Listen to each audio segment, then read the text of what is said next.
Pessoal, convidaram o ministro Haddad para a CNN para ele dar uma entrevista, falar sobre a economia, explicar como está a economia, se está crescendo, se não está. Mas parece que ele se esqueceu que ele é um ministro da economia. E lá ele vai falar de Bolsonaro, vai falar de política, vai falar de um monte de coisa. Ele se enrola, parece que, não sei, ele estava em Marte. Esqueceu-se que estava na Terra. É inacreditável como simplesmente o ministro da Economia não entende nada de economia. Vai ter uma jornalista lá que vai colocar ele num beco sem saída, ele vai ficar procurando explicações onde não existe, ele vai enrolar, ele não explica. Sinceramente, eu não pensava que ele era desse jeito não, mas sinceramente, ele não entende nada de economia. Eu vou deixar uns trechos aqui pra você ver. E eu queria deixar esse vídeo na íntegra sem falar nada, mas eu não consegui. Eu vou reagir a algumas falas dele, porque simplesmente é inacreditável. Fica nesse vídeo, confere até o final. Se não está inscrito aqui no canal, inscreva-se, deixe seu like, curte, comente, compartilha e vamos lá para o conteúdo. Eu vou reagir sem aparecer para não atrapalhar tanto. Vamos lá para o conteúdo. Então o que nós estamos identificando?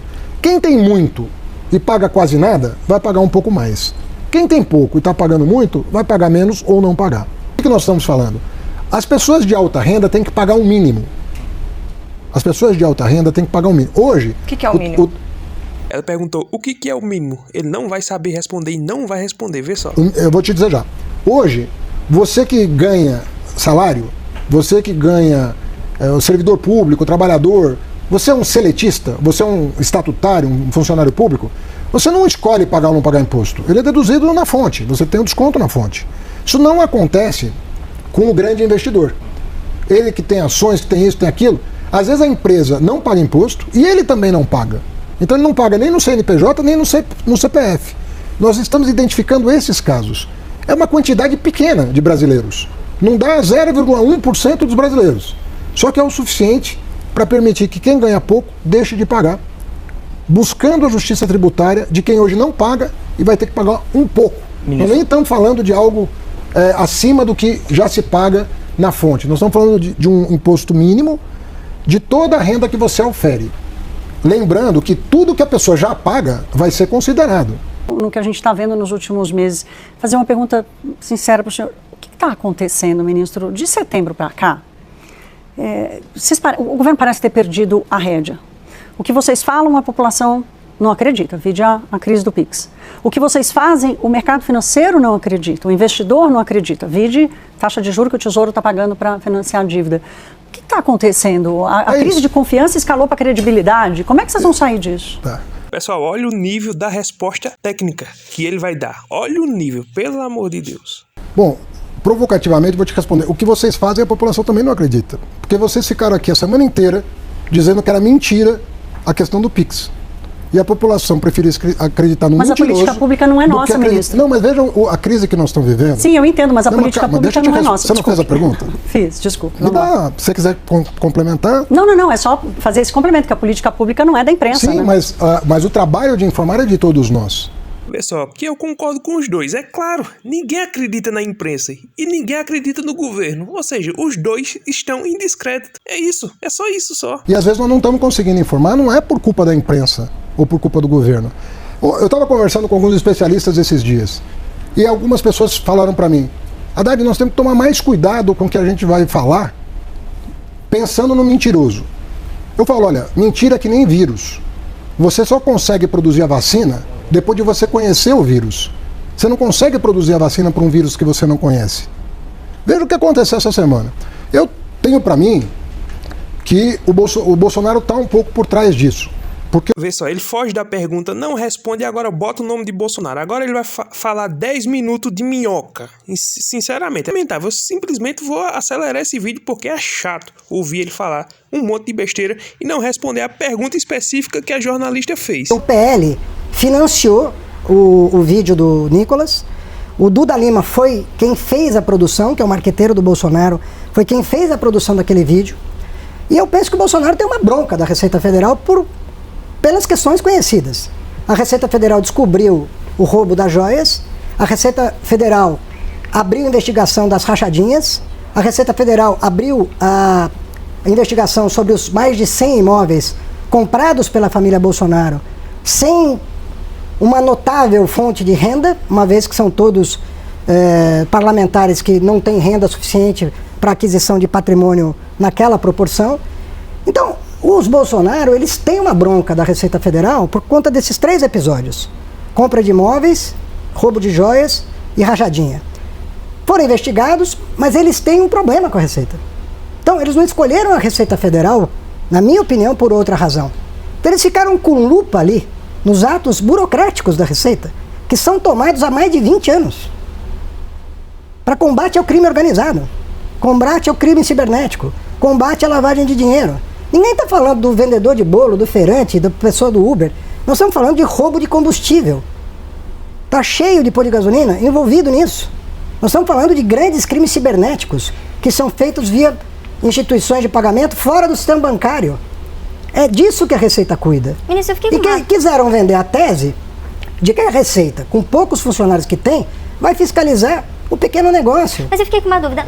Não tem que fiscalizar, na sua avaliação, o pequeno negócio? Ele não tem que pagar imposto? A Receita Federal, ela não tem uma quantidade de funcionários suficiente para o pequeno negócio. Mas conceitualmente, deveria ou não deveria pagar imposto? Mas os estados fazem isso. Os estados têm mais informações do que a Receita Federal. Os estados fazem um trabalho em relação ao ICMS, em relação a isso. Você pegar aqui o Fisco de São Paulo, de Minas Gerais, do Rio Grande do Sul, de Goiás, do Rio de Janeiro, eles fazem esse trabalho. E recebem todas as informações que o Nicolas criticou. Mas ele, evidentemente, omite a informação. O problema do bolsonarismo não é com a Receita Estadual. Porque não foi a Receita Estadual que investigou os Bolsonaro. Quem investigou o bolsonarismo foi a Receita Federal. E é por isso que as atenções se voltam para a Receita Federal, que eles tentaram destruir. Porque se você for lembrar, quem defendia o imposto sobre o PIX era o Guedes. Vocês têm uma gravação da CNN. Ele deu uma entrevista aqui, defendendo o imposto sobre o PIX.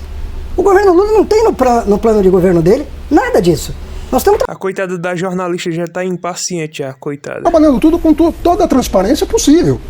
Nós estamos encabeçando a maior reforma tributária da história do Brasil, em regime democrático, com toda a transparência. Então o senhor acha que não tem crise de credibilidade, como a Thaís traz? Claro, quando uma pessoa turbina uma publicação falsa, com profissionais pagos pelo partido do Bolsonaro, vai para a rede social. Agora você não tem mais censura nas redes sociais.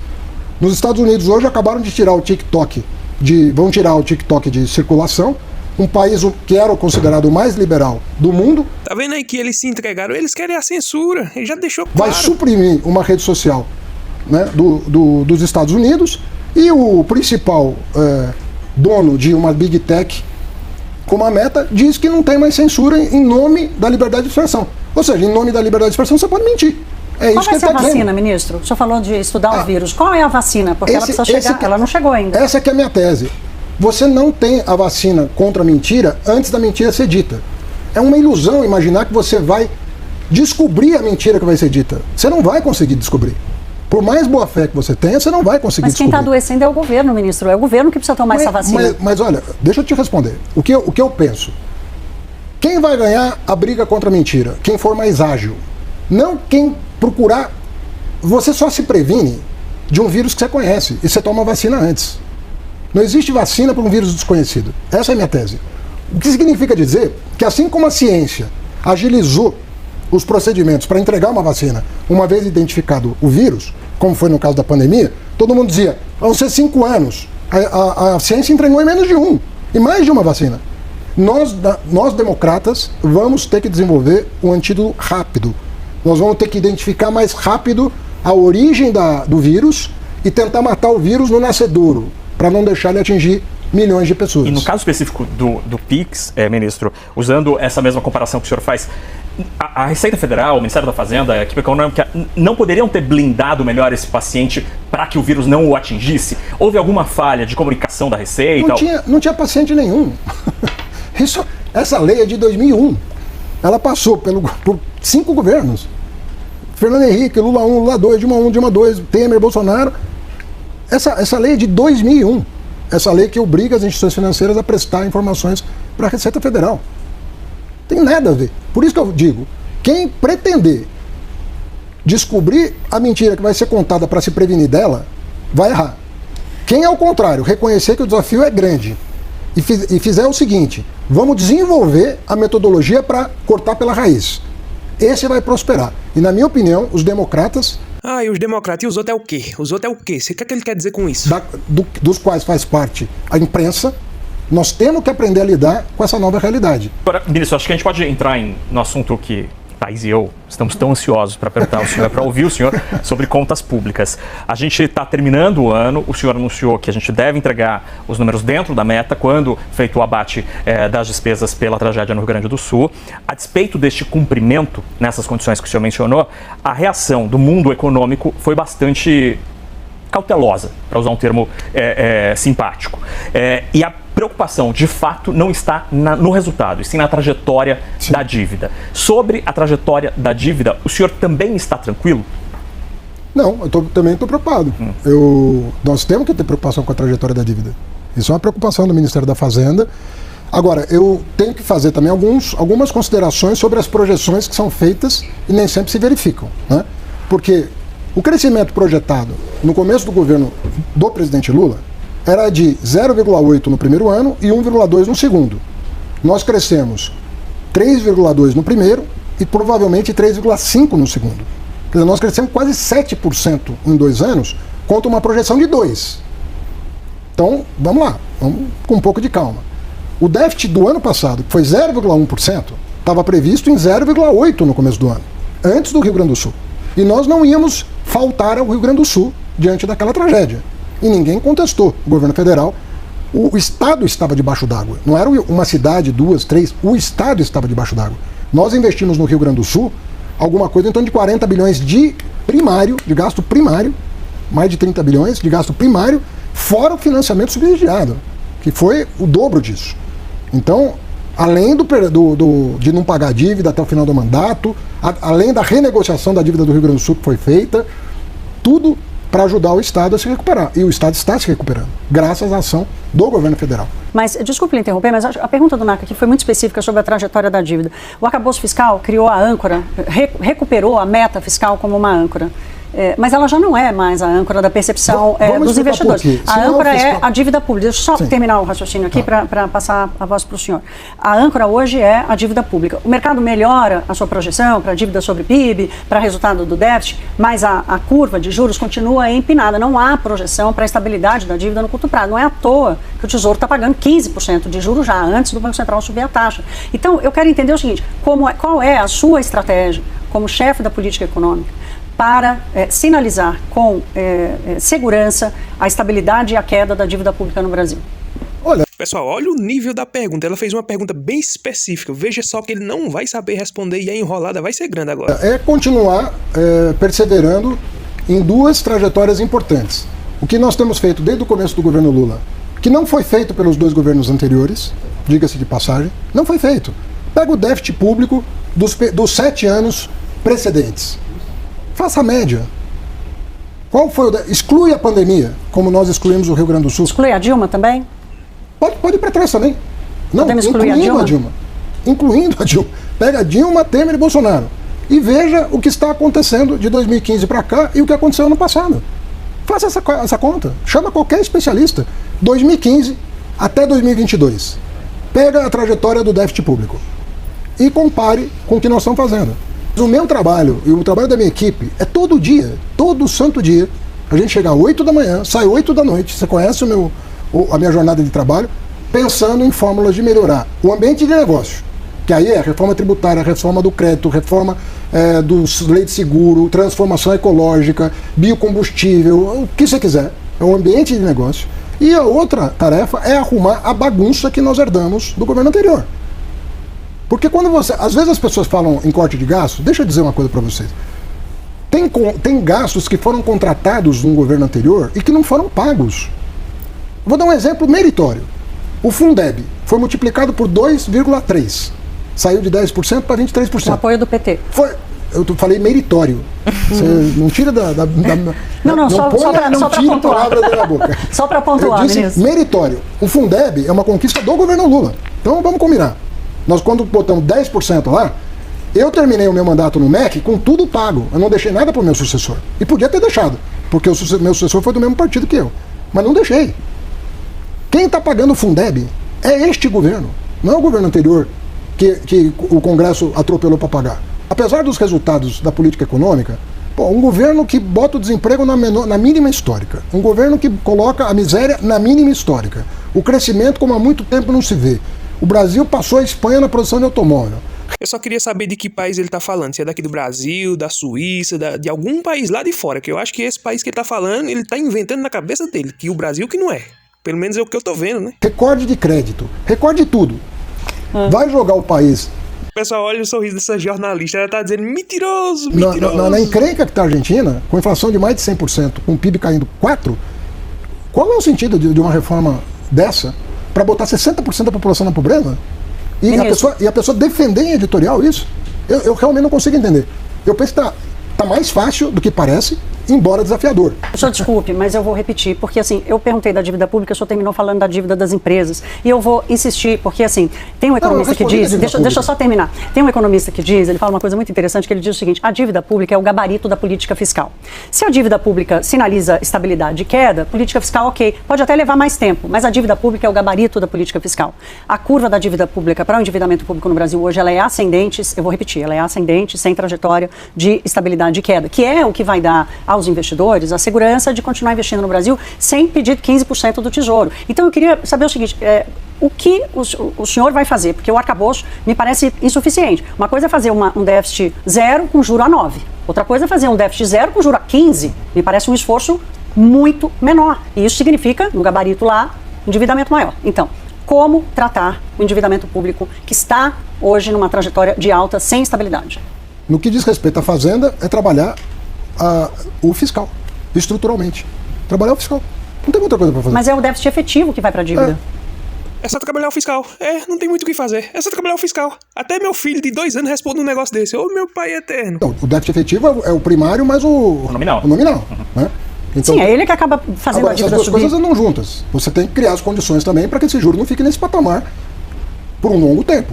Se for um juro que vai simplesmente combater uma mudança de nível de preço em função de um dólar novo, que pode acontecer em função da política fiscal e monetária americana, isso pode acontecer. Você pode ter uma política fiscal e monetária nos Estados Unidos que mantenha o juro nos Estados Unidos muito alto, coisa que não estava prevista um ano atrás. Simplesmente não estava no horizonte. Eu participei de todas as reuniões internacionais e presidi o G20, a trilha financeira do G20. Não se esqueça disso. Ninguém previa o que ia acontecer a partir do segundo semestre do ano passado. Muito menos o que está acontecendo agora.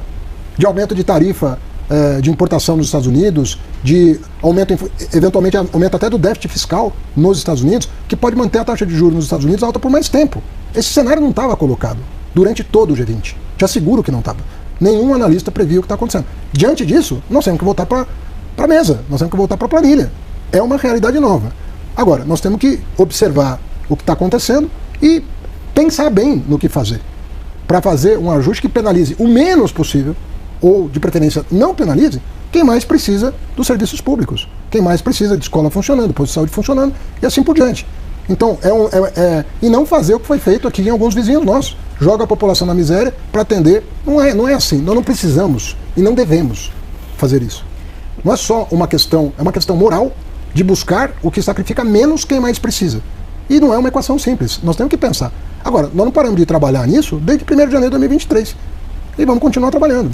Ministro, a gente vai continuar aprofundando nessa questão fiscal, mas deixa eu só fazer um parênteses político aqui, porque sei que o senhor já disputou muitas eleições, né? É político também, além desse envolvimento com a economia, mas o senhor citou Bolsonaro, então eu estou achando o senhor com um discurso meio político. O senhor vai ser candidato? Sabe por que eu adotei um discurso político essa semana? Porque eu nunca vi, da parte da oposição, uma agressão tão grande ao Estado brasileiro. Eu não tinha vivido uma semana assim em 2 anos de governo. Mas não é porque o senhor vai ser candidato? Repito a você, eu não tinha visto tanta agressão do bolsonarismo ao Estado brasileiro, a um órgão de Estado do Brasil. Isso me indigna, porque construir um Estado não é fácil. Construir um Estado digno da população não é simples. E quando você retrocede nisso, é muito grave. Eu entendo muito essa indignação. Eu fui ministro da Educação durante 7 anos. O que aconteceu no governo Bolsonaro na educação vai demorar quanto tempo para se recuperar? Se você não tiver a capacidade de se indignar em relação a isso, você não pode do Brasil. Eu entendo essa sua indignação. Então eu não estou pensando em política eleitoral, eu estou pensando na grande política. Estou pensando assim, eu quero viver numa sociedade decente. Eu quero que o Estado atenda a população que mais precisa. Eu quero um Estado eficiente. Quando alguém concorre contra isso, a pessoa não é um adversário político. Ele é um inimigo do país. O que foi feito essa semana é uma coisa contra o país. E quem está dizendo isso é o secretário de Receita Federal do governo Bolsonaro. Ministro. Que deu depoimento dizendo que o que a Receita estava fazendo estava certo. Ou seja, nós estamos vivendo uma realidade paralela. Agora, querem impedir o Lula, o presidente Lula, de reconstruir o que eles destruíram? É isso que eles estão querendo? E querem que nós apareçamos aqui? Eu vou falar. A gente quer trabalhar com transparência, com democracia. Nós entendemos quando o Congresso não atende 100% do que o Executivo precisa, é normal, isso vale também para o Judiciário, isso vale para o Executivo, às vezes o Executivo também erra, normal, isso é humano, errar é humano. As pessoas, às vezes, com as melhores intenções, cometem erros.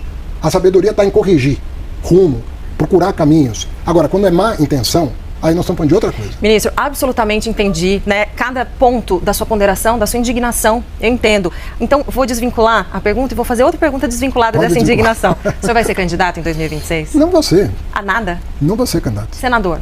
Não vou ser candidato. Presidente da República? Deputado? Olha, Governador de São Paulo? Quando começou essa confusão no Brasil, foi em 2013. E você sabe que 2012 foi minha primeira eleição. Nunca tinha concorrido a nada. Não, a gente sabe o seu histórico. Conta pra frente, ministro. Depois de 2000... O jornalista já tá tudo impaciente, doido pra ir embora, e esse homem fica enrolando, pelo amor de Deus, e não responde nada específico. Esse é o problema. Em 2013, tudo o que aconteceu, sobretudo com o presidente Lula, a quem eu assisti o quanto eu pude, não só por lealdade, mas por conhecimento do que estava acontecendo, eu falei, eu só vou sossegar a hora que o presidente Lula puder concorrer e ser julgado pela população, pelo que aconteceu. Ele foi julgado. Então eu estou muito tranquilo, mas muito tranquilo, que o trabalho que foi feito pelos meus companheiros todos, pelo PT, que amargou por todo mundo, por todos os partidos progressistas, independentemente de petismo, PSB, PCdoB, PV, todo mundo que se juntou para defender a democracia, eu fiquei muito feliz com a volta do presidente Lula ao poder.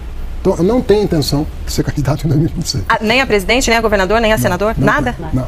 Naca. Ministro, o Congresso não aprovou até agora a peça orçamentária. E diante desta situação, a regra prevê ali um gasto de 1/12. Circulou a hipótese de que o senhor poderia adotar uma medida um pouco mais dura, por exemplo, com a execução de 1/18 do orçamento. Esta hipótese está de fato na mesa? E aí, aproveitando que esta medida indicaria um aperto, uma contenção em despesas, a gente falou muito sobre receita aqui.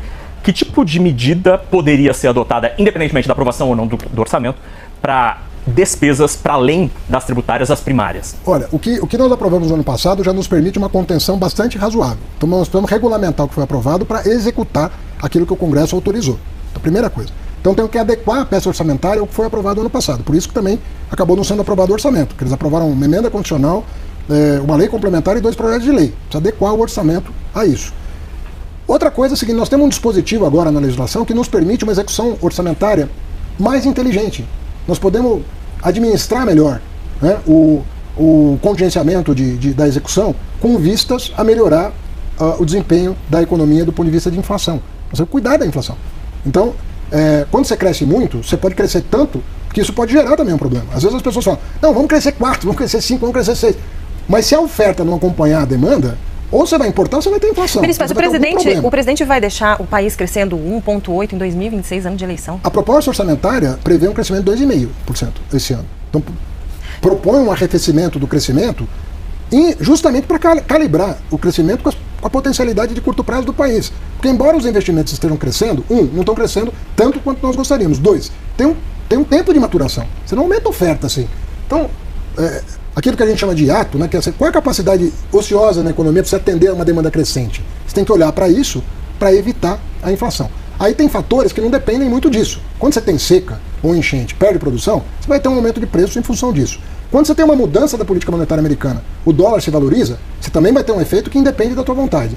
Tudo somado, você tem que sentar e verificar o que é permanente, o que é sazonal, o que é estrutural e tomar as medidas para evitar um descompasso. Mas isso, quando se adiciona essa lista que o senhor colocou, a seca ou uma mudança nos Estados Unidos, tem um outro item que é a crise de confiança sobre o governo, né, que também colaborou para a piora da percepção fiscal, para o aumento da taxa de juros, para o aumento do dólar, que vai gerar mais inflação e está demandando um Banco Central mais forte. Há uma preocupação se o Banco Central está perdendo a sua potência, porque a política fiscal dominou a política econômica do país. Então, eu queria lhe ouvir, o senhor acha que o governo tem que lidar como com a crise de confiança? O que os agentes de mercado gostariam era ouvir da boca do próprio presidente Lula, porque o senhor conversa com a Faria Lima, o senhor conversa com os empresários, essa interlocução ainda está feita. O que os agentes econômicos gostariam era de perceber que o presidente Lula tomou a decisão de tirar a dívida pública, de colocar as contas públicas numa trajetória sustentável e essa declaração ainda não veio. E qual a pergunta? A pergunta é, como é que será essa gestão? Como é que o senhor vai lidar com a crise de confiança, que é esse item a mais aí nos ingredientes que o senhor colocou para a situação atual? Olha, eu tenho ouvido de alguns interlocutores essa questão. Realmente eu não acredito em dominância fiscal. Esse diagnóstico que estão fazendo, eu realmente não comprei. Posso estar errado, eles erraram tanto que eu posso errar uma vez, né? Por enquanto, tá do lado de lá. Que o governo Lula é incompetente, é um desgoverno, tá colocando o Brasil para trás, isso não é novidade. Agora que esse ministro da Fazenda não sabe o que tá fazendo, sinceramente, agora que parece que eu caí na real mesmo.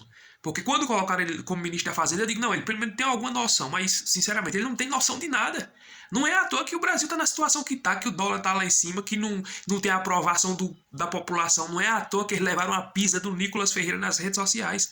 Não é à toa que esse governo está em descrédito, está desacreditado. Como a jornalista mesmo disse, por que vocês estão desacreditados? Por que vocês estão em descrédito? Aí o argumento dele não, é porque Bolsonaro, é porque a joia é de Bolsonaro. Meu filho, ninguém quer saber de Bolsonaro não, meu filho. Você vai para uma entrevista para falar da economia, para falar do país, para falar do crescimento, para falar de dados. Você tem que falar do que você entende, se você estudou o assunto, se você está habilitado. Meu Deus do céu, coloca esse homem perto de Paulo Guedes, ele vai fazer o quê? Ele vai fazer o quê? Pelo amor de Deus, mano. O Lula, pelo amor de Deus, ele já tá um velho gaga. Colocar um homem desse, você vê. Não tem como as coisas dar certo. Não tem como esse governo colocar o Brasil para frente desse jeito, com esse ministro. Se o ministro da economia é desse jeito, imagina o da educação. Imagina o da saúde. Imagina os outros, pelo amor de Deus. É por isso que a saúde está do jeito que está. Não tem um ministro, não tem investimento. É por isso que a segurança está do jeito que está, porque o ministro da segurança é outro. É por isso que está do jeito que está o país. Porque é um bando de incompetente. Quem está ali naquele governo que tem o mérito de dizer eu estudei esse assunto a fundo e eu vou procurar resolver o problema do país? Quem, pelo amor de Deus? Não existe, não tem nenhum. É tudo um bando de políticos que estão ali apenas por interesse, estão ali pensando na próxima eleição. Pelo amor de Deus. Eu sinceramente, foi uma entrevista cansativa. Ouvi o homem enrolar e não responder nada. Esse daí, agora ele bateu o recorde. Não foi à toa que ele foi o pior prefeito da cidade de São Paulo. Não conseguiu se reeleger no segundo turno para prefeito. Perdeu para governador, perdeu para presidente. Pelo amor de Deus. É por isso que ele disse logo, não vou me candidatar a presidente, não. Claro, não ganha. Não ganha de Tarcísio se for se candidatar para governador.